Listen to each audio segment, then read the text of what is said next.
Bonjour Isabelle, Isabelle directrice donc de l'école donc franco-américaine de Chicago que nous accueillons aujourd'hui donc sur notre plateau va vous parler donc de cette belle école. Mesdames et messieurs, vous parents qui nous écoutez, n'hésitez surtout pas à poser vos questions donc dans la section commentaires ou directement en scannant les QR codes qui vont s'afficher à votre écran. Je vous laisse donc entre les mains expertes d'Isabelle. Merci beaucoup Romain et bonjour à tous. Je suis Isabelle David, je suis la directrice de l'école franco-américaine de Chicago, French American School of Chicago, et je vous remercie d'être ici ce matin pour étudier avec nous et voir l'éducation bilingue possible à Chicago. Alors nous allons commencer tout d'abord par parler de l'EFAC, puisque de l'historique de l'EFAC, c'est une longue histoire. L'école franco-américaine de Chicago fêtera en effet en septembre prochain 40 ans d'existence. C'est le partenariat, c'est le fruit d'un partenariat réussi et remarquable avec deux systèmes publics éducatifs, le système de Chicago Public Schools et le système éducatif français. Ça repose notamment sur un protocole d'accord qui est entre CPS et l'Académie de Paris. Donc, comme je le disais, 40 ans, c'est-à-dire que l'EFAC a commencé pareil avec une association, je dirais, de parents investis francophones qui souhaitaient des classes de français. Donc, en 1981, à Abraham Lincoln Elementary School, où je me trouve actuellement. Et ensuite, nous avons pu développer, en 1995, avec une association et un partenariat aussi avec Lincoln Park High School, qui fait de la 3e à la terminale, et Abraham Lincoln Elementary de la grande section de maternelle à la 4e. Alors, l'EFAC est une petite école. Nous avons à peu près 110 élèves par an, de la grande section à la terminale. Donc, une taille très humaine. Nous sommes en revanche dans des institutions beaucoup plus robustes, beaucoup plus fortes de CPS, puisque Abraham Lincoln Elementary School est une école qui compte à peu près 1000 élèves cette année, et Lincoln Park High School 2200. Elles sont situées, ces deux écoles, je le disais, dans Lincoln Park, et c'est un quartier résidentiel très très agréable, qui se trouve tout proche du zoo, du lac. On est également à 2 pas du Loop en prenant un bus. Donc voilà, très agréable pour nos familles qui ont véritablement une vie de quartier. Un point important sur lequel, un point important que je mentionnais tout à l'heure avec ce partenariat entre ces deux systèmes publics, c'est que nous avons la possibilité d'offrir, comme à la différence de d'autres écoles qui ne sont pas en mesure d'avoir ces possibilités à offrir, des tarifs très concurrentiels, puisque nous avons un partenariat avec CPS et que nous sommes gracieusement hébergés par ces institutions. Donc nos tarifs selon les classes, vont de 4 300 à 5 700 $ par an. C'est un point important, surtout pour les familles qui arrivent à Chicago avec plusieurs élèves, avec plusieurs enfants, et qui souhaitent garder une éducation française. Alors, choisir l'EFAC, c'est avant tout choisir une éducation bilingue et biculturelle, car l'EFAC, elle permet véritablement d'être ancrée dans ces deux cultures, à la fois la culture américaine et la culture française. Nous sommes pour le système public que nous défendons et nous suivons le programme reconnu de l'éducation nationale, avec une homologation, j'en parlerai un petit peu après, au niveau du primaire, pour les facs, de la maternelle au CM2, sachant qu'ensuite, nous n'avons pas assez d'heures ni de matières, nous ne tablons plus sur toutes les matières, donc nous ne pouvons avoir cette homologation pour le collège et le lycée. Nous accueillons des élèves aussi multiculturels qui viennent du monde francophone international, de tout pays, et ils contribuent à la diversité de nos écoles publiques d'Abraham Lincoln et Lincoln Park High School, qui comptent juste pour l'anecdote, je crois que nous avions l'année dernière à Abraham Lincoln Elementary School 18 nationalités différentes dans cette école. Alors, bien sûr, nous n'avons pas, nous, sur ces 18, mais nous en avons quand même du monde francophone, plusieurs que nous apportons à la richesse des écoles américaines. Nous venons aussi renforcer l'offre de l'enseignement français, car il faut savoir que ces deux écoles publiques américaines offrent le français, et d'ailleurs, ce qui est assez rare pour le primaire, de commencer dès la maternelle. Donc, nous sommes une école française à l'intérieur d'institutions américaines qui offrent également le français en langue seconde. Donc, vous imaginez bien l'attractivité du programme pour les écoles dans lesquelles nous sommes, et aussi ces ponts que nous pouvons établir de façon permanente, quotidienne, avec ces deux systèmes. Le modèle de l'EFAC est assez unique. Il a cependant quand même inspiré quelques autres communautés scolaires à créer également des programmes qui sont semblables dans des écoles publiques locales. Il y en a à la Nouvelle-Orléans, il y en a à New York et également à Détroit. Alors, l'EFAC n'est pas toute seule. C'est une toute petite école, ou relativement petite école, comme je disais, à taille humaine, mais c'est une école très bien entourée, avec un réseau mondial et robuste derrière. Je parlais bien sûr de notre premier partenaire, qui est Chicago Public Schools. Il y a bien sûr la EFE également, l'Agence pour l'enseignement du français à l'étranger, qui nous permet aussi d'avoir l'homologation. Qui dit homologation, dit suivi du programme et des exigences de l'éducation nationale au niveau de tout ce que nous déroulons. Nous avons aussi la possibilité avec l'AEFE de faire suivre des formations à nos professeurs de façon régulière. Nous avons également plusieurs projets culturels auxquels nous participons, et nous faisons partie d'un grand réseau d'écoles. Il y a aussi la Mission Laïque française, qui est un réseau mondial et qui nous apporte l'expertise pédagogique et tout un réseau d'ingénierie pédagogique très fort, et des formations également pour nos professeurs. L'AFSA, l'Association des écoles françaises en Amérique du Nord, un réseau, une association de plus de 50 écoles.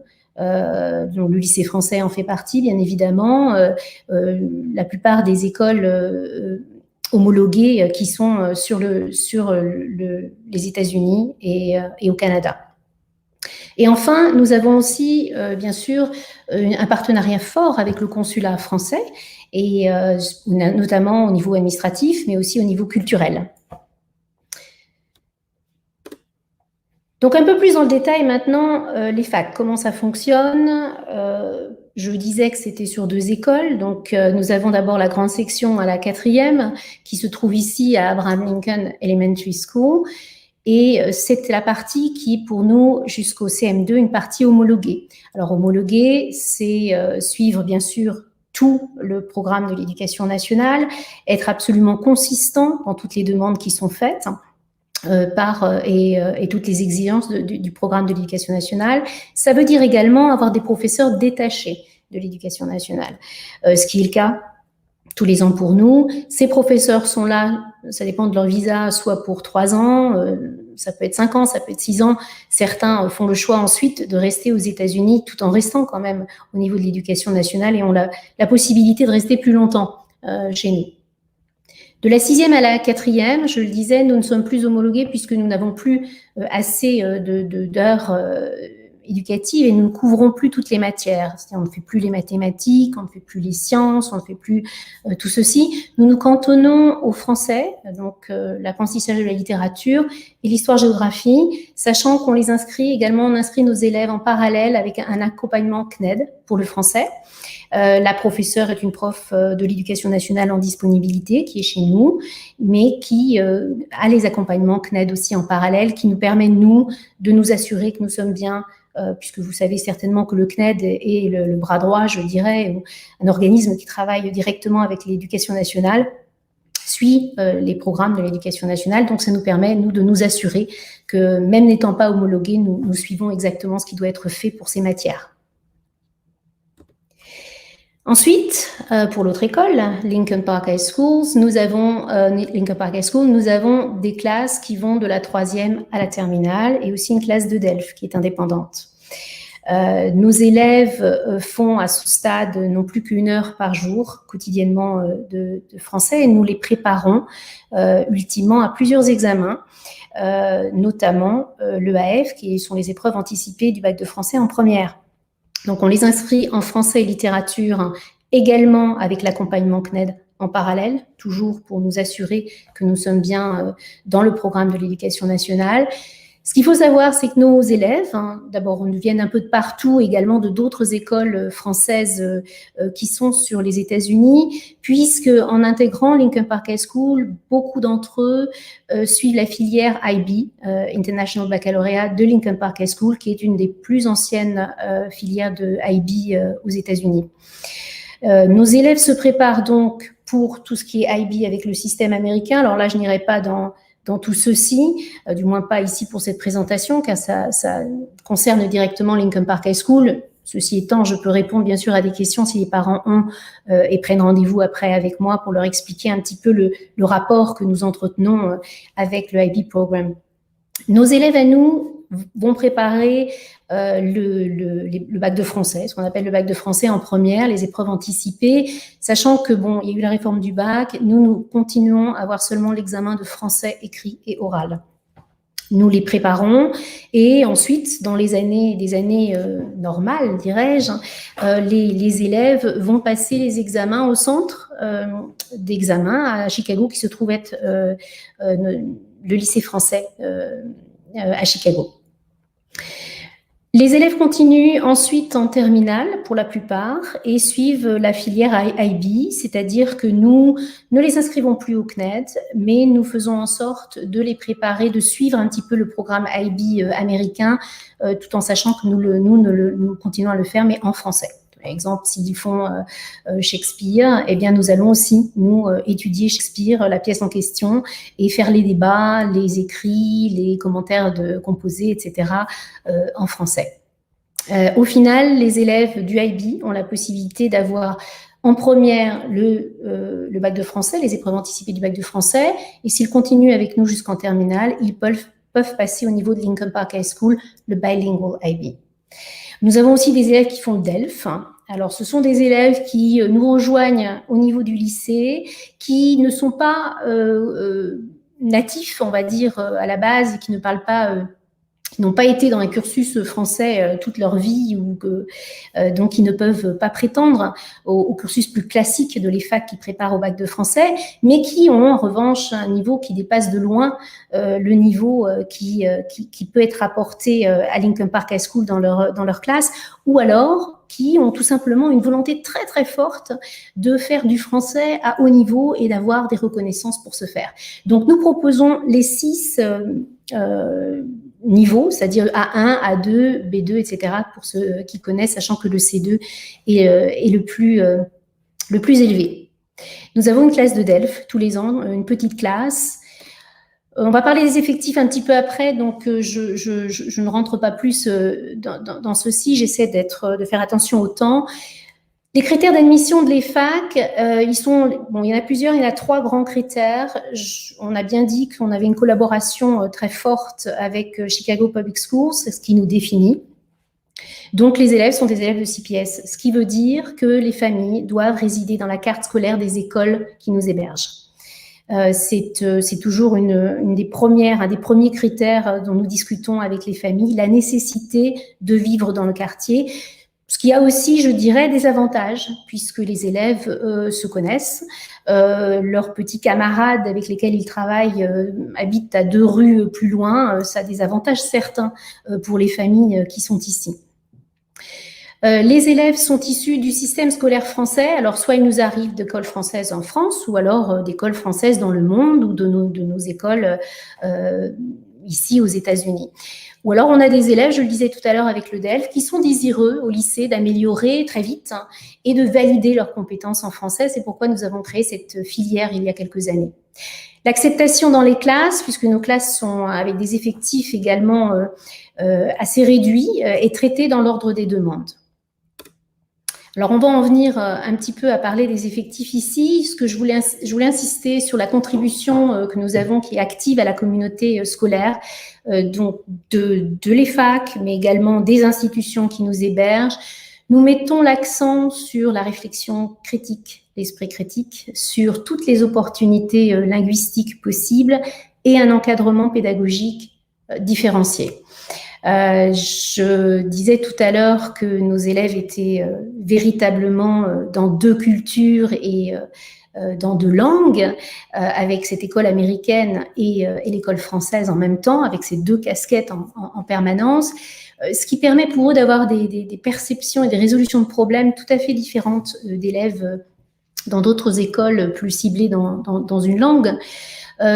Je donne un exemple. En mathématiques, par exemple, nous allons voir, nous, au primaire, également les mêmes notions mathématiques qui doivent être vues, mais différemment, dans le système américain. Ce qui signifie que nos élèves apprennent les mathématiques avec le système français et sont capables également, dans un système tout autre, de faire leur division, leur soustraction, etc., dans le système américain. Donc, vous voyez, on va bien au-delà. Ça n'est qu'un exemple, bien sûr, et bien au-delà d'une école française, c'est véritablement des ponts permanents qui se font entre les deux méthodes américaines et françaises. Nos effectifs vont de 10 à 12 élèves, 10 à 12 élèves selon les classes et selon les cycles. Donc, nous restons dans des très petits effectifs et des très petites classes. Ça permet cette pédagogie individualisée dont je parlais avant. Nos enseignants aussi, c'est un avantage, couvrent plusieurs classes, 2 voire 3 classes, ce qui permet de suivre l'élève dans son parcours d'apprentissage. Donc, on a véritablement une approche par cycle et une approche individualisée par élève. On organise des visites d'auteurs, d'artistes francophones. On a également, selon les années, différents clubs extrascolaires en français, notamment Ciné Club, qui lui perdure même dans cette époque un peu tourmentée. Et on célèbre les grandes traditions telles que la Chandeleur, la Fête des Rois, etc. Alors, il va sans dire que quand nous fêtons ceci et quand nous organisons tous ces événements, ils sont également ouverts à nos écoles américaines. Donc, il y a toujours ce flux quotidien avec les écoles qui nous hébergent. Au niveau de cette collaboration, ces échanges, on a des échanges avec des écoles françaises partenaires à Paris, notamment, et pas des moindres, dirais-je, à Lincoln Park High School avec le lycée Louis-le-Grand, avec cette école ici, le collège, et aussi plus jeune pour le primaire, Jules Romain et l'école de la Plaine. Ça veut dire que dans des situations et des périodes normales, bien sûr, pas actuellement, les élèves vont en France, les petits Parisiens viennent ici, certains. D'ailleurs, nous avons également certains EFACiens qui participent aussi à ces échanges. Et nous avons également des enseignants américains qui sont allés déjà faire cours. On avait envoyé ici 4 enseignants de l'école américaine donner des cours à Jules Romain pour 2 semaines et à l'école de la Plaine pour véritablement faire des échanges entre professeurs sur les techniques d'apprentissage, sur la pédagogie, etc. Donc, ce n'est pas au niveau des élèves seulement, mais au niveau également des enseignants. Donc, vous voyez une richesse incroyable de ces 2 systèmes qui travaillent main dans la main au quotidien. Je ne dis pas aussi, mais de façon plus pragmatique, ici, les enseignants travaillent avec leurs collègues américains en permanence, ne serait-ce qu'au niveau des emplois du temps, des notions, des grandes notions qui doivent être abordées en même temps, etc. Merci Isabelle. Voilà, alors merci est, beaucoup Romain, on est juste, oui. On est un petit peu juste et je voudrais aborder une question de l'auditoire avant qu'on se quitte. Du coup, bah voilà, c'est vrai que votre présentation était vraiment très intéressante et la diversité pluriculturelle de vos 2 sites, c'est vraiment quelque chose qui se trouve dans l'air du temps. Voilà, donc l'histoire et l'ancienneté de votre établissement nous a bien permis de comprendre donc la légitimité que vous avez en termes d'éducation sur Chicago. Donc, on a une question de David qui demande pour les anciens élèves qui sont dans la partie non homologuée par l'éducation nationale, est-ce qu'il y a des passerelles de retour vers le système français pour un retour donc en France par exemple? Pour le système non homologué, alors oui, nous avons beaucoup d'élèves qui repartent, puisque nos familles sont souvent des familles qui viennent pour 3 ans, voire 5 ans, des familles d'expats, hein, qui se retrouvent. Alors le problème ne se pose pas vraiment dans le sens où elles vont dans le système, elles sont ici dans un système public, elles ont fait le choix de l'éducation publique et elles retournent généralement dans un système public français. Donc là où je dirais que la nécessité là où on a une nécessité impérieuse, c'est de s'assurer que nos élèves ont véritablement le niveau qui va leur permettre, si elles retournent par exemple en 4e en France ou en 3e, que sais-je, d'avoir le niveau de suivre dans l'école publique dans laquelle ils seront. Bien sûr, s'ils devaient retourner dans une école privée, il y aurait peut-être quelques demandes qui seraient faites, mais justement avoir le CNED nous permet aussi de valider beaucoup de choses, puisque si vous dites avoir fait dans certaines matières et valider le CNED, voilà, c'est effectivement assez, on va dire, pour les écoles pour savoir que c'est le programme de l'éducation nationale. D'accord. J'aurais aimé qu'un parent, nous avons un parent, je crois ici, Madame Claire Decaux, si elle pouvait dire au moins un petit mot, Claire. Eh ben maman oui, nous de accueillons 4 donc enfants à Claire, l'EFAC. Claire en direct, donc qui nous a rejoint sur le live. Donc Claire, je vous laisse la parole. Oui, alors je vais faire bref. Merci Isabelle d'avoir expliqué les facs. Donc moi, je suis arrivée il y a 6 ans avec 4 enfants et c'est vrai que c'était l'école qui a coché toutes les cases puisqu'on était censé rester à Chicago que 2-3 ans. Donc je voulais que mes enfants soient baignés dans la culture américaine et qu'ils sachent parler anglais à notre retour en France, tout en continuant à suivre le cursus français parce qu'on savait que nos enfants allaient revenir en France.